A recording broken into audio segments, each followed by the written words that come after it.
The NFL offseason rulebook is very long, with plenty of extremely specific rules. Now, these rules are pretty simple, but it can't be easy for coaches and management to remember all of them. Don't get us wrong, most of these rules make perfect sense, and they're really to the benefit of the players. But some of them are also rather strange for several reasons. They seem like innocent, meaningless rules, but if a team breaks them, they can be in for quite the punishment, ranging from fines to forfeited draft picks. So, here are the 12 strangest NFL offseason rules that teams and players must obey.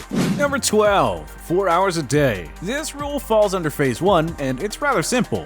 Each workout day is only to last for 4 hours. But here's the kicker. Teams can only designate 2 of those hours as a mandatory time frame for their players to be at the facility. The players get to choose the other 2 hours that they spend at the team's headquarters working on weights and such.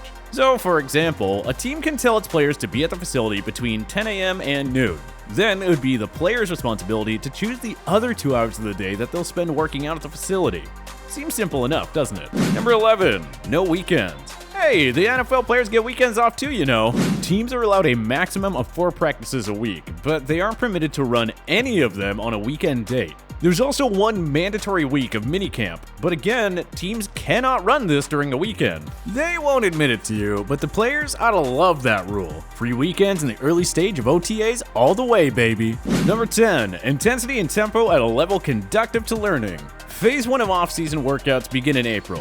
For the first 2 weeks, players can only work on strength, conditioning, and physical rehabilitation. There's a set of general rules that all teams have to follow in Phase 1. One rule is outlined as follows. Intensity and tempo of drills should be at a level conductive to learning, with players' safety as the highest priority. What does that really mean exactly? We have absolutely no idea. Well, I know that he knows, so I'm not going to know that I'm going to do this. What's considered too intense? What's a level conductive to learning? How can you objectively enforce such a rule? Well, Pete Carroll and the Seattle Seahawks actually violated these rules in the 2016 offseason, and it led to severe fines. They were docked a 5th-round selection in 2017 and fined $400,000. Carroll was also given a $200,000 fine of his own. This actually marked the 3rd violation of no-contact rules for Carroll's Seahawks, so those guys especially need to reread this rule. The Baltimore Ravens also violated this rule back in 2010.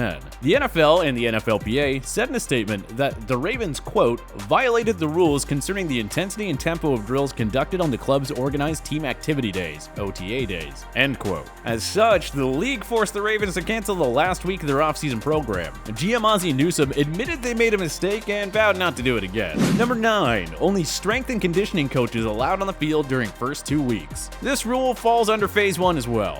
Players are only allowed to be on the field for 90 minutes maximum. The Phase 1 rule also outlines that only strength and conditioning coaches are allowed on the field. That's right, head coaches, assistants, and scouts have to be off the field while players are conducting their workouts. So, if any player shows up out of shape in the early phases, they needn't worry about their head coach berating them in front of the teams just yet. That's the job of the strength and conditioning coaches. Number 8, no helmets until Phase 3. Phase 2 of the offseason rules allow all coaches to be on the field. However, helmets are forbidden during practices. It's hard to believe that players have to go this long without their helmets, but it's true. But the restrictions come to an end once Phase 3 rolls around. This phase goes for 4 weeks, including 1 week of minicamp. Player contact isn't allowed, but they do relax on the rules a bit on Phase 3.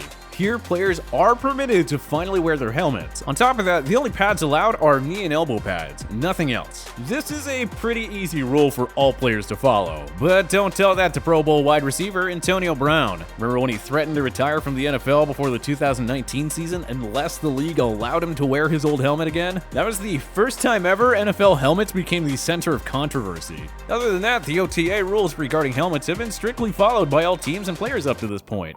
Number 7, workouts are strictly voluntary. It's weird how the NFL calls these voluntary workouts, because judging by the public's reaction when players don't show up for them, you'd think they're mandatory. Seriously. Player X didn't conduct voluntary workouts? Wow, he must be holding out, or he wants a trade. There's a lot of drama here. His coach must be so mad. Yeah, we hear it all the time. In the 2019 offseason, then New England Patriots quarterback Tom Brady decided to skip some of the voluntary workouts. Look, it was out of character for Tommy Terrific, who is known for always putting in the extra work and effort to maintain greatness. greatness, but so what? The guy wanted a break after winning the franchise at 6 Super Bowl. Leave him alone. This issue was brought up again in April 2019. Then Jacksonville Jaguars executive vice president Tom Coughlin was fed up when some players decided to miss the voluntary workouts. We're close to 100% attendance, and quite frankly, all of our players should be here. Coughlin, of course, was known for damaging the relationships with just about every player on the Jaguars during his tenure as VP.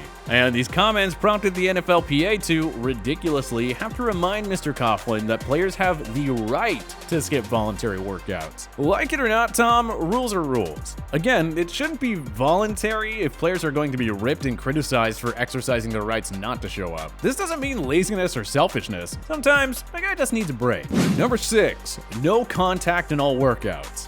Football is one of the most physical and violent sports in the world. Hits and tackles are simply a part of the game. But when it comes to off-season workouts, the league cracks down big time on contact. It's simply forbidden everywhere. Tackling, blocking, bump and run plays, and pass rushes are disallowed, no exceptions. As we noted above, Pete Carroll and the Seahawks were penalized harshly for violating the no contact rules. The no contact policies are extremely disliked by some head coaches. During the 2017 offseason, then Arizona Cardinals head coach Bruce Arians explained his frustrations, believing that injuries happen more frequently due to the restrictions. I'm one of those guys who believes injuries are higher because we never practice football, we practice soccer. Guys, especially on the line of scrimmage, are going to get hurt if they don't practice what they do. Yet I've only ever seen 2 or 3 guys ever get seriously hurt with pads on at practice going full speed. We can't play bump and run. We're a bump and run team and we can't teach the techniques. It's obviously a frustrating rule for the coaches who want to get their players physically ready, but rules are rules. In the 2016 offseason, John Harbaugh and the Baltimore Ravens were penalized for using full pads during the rookie minicamp for a non-contact punt protection drill.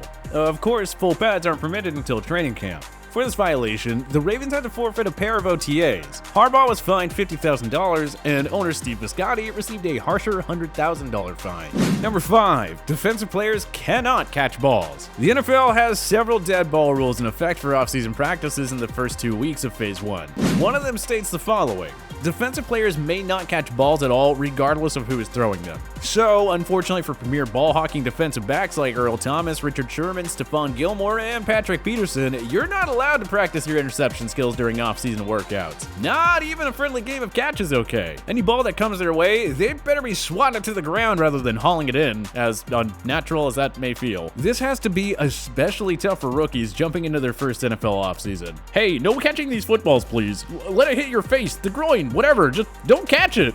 Hans Mole Man Productions presents Man Getting Hit by Football.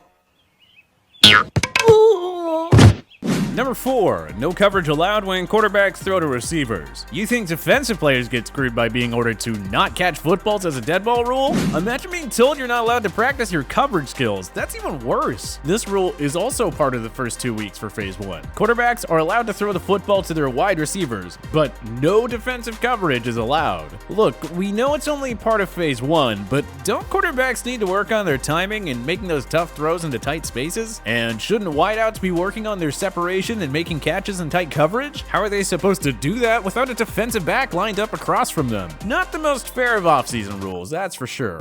Number 3, no fielding kicks or punts. This is also included in Phase 1 for part of the dead ball rule. Although kickers and punters are allowed to kick the ball, the league state that players cannot field the ball. Now, I can totally understand how the no contact or no coverage rules are meant to ensure player safety, but this one is a head scratcher to me. I mean, how can you get hurt fielding a kick? Maybe stub a finger or lose the ball in the sun and take one off the kisser. Of all the rules, this one seems to be the most unnecessary. I guess the next time a punt returner muffs one, he can always blame it on the lack of practice he had during OTAs. Number 2, no snappers or holders on kicks. Yeah, the special team units really can't have any fun whatsoever during Phase 1. As part of the dead ball rules, snappers and holders are disallowed during kicking practice. So, can we ask what the point is of having special team guys report for Phase 1? guys can't practice kick or punt returns. The snappers and holders can't get involved on the kicking plays either. Why even bother showing up if you're a special teamer? They may as well lobby for longer vacations next time. However, the dead ball rule does state that long snappers are permitted to snap into a net, but can't they just do that in their backyard rather than make the commute to practice?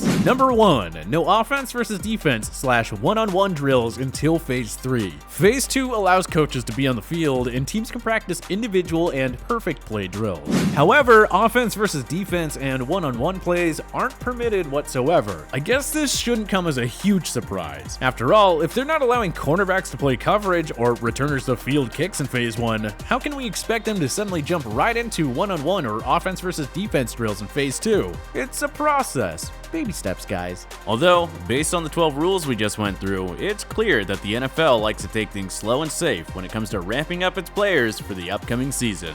But what other strange off-season rules should we have included on our list? Join us in the comment section below.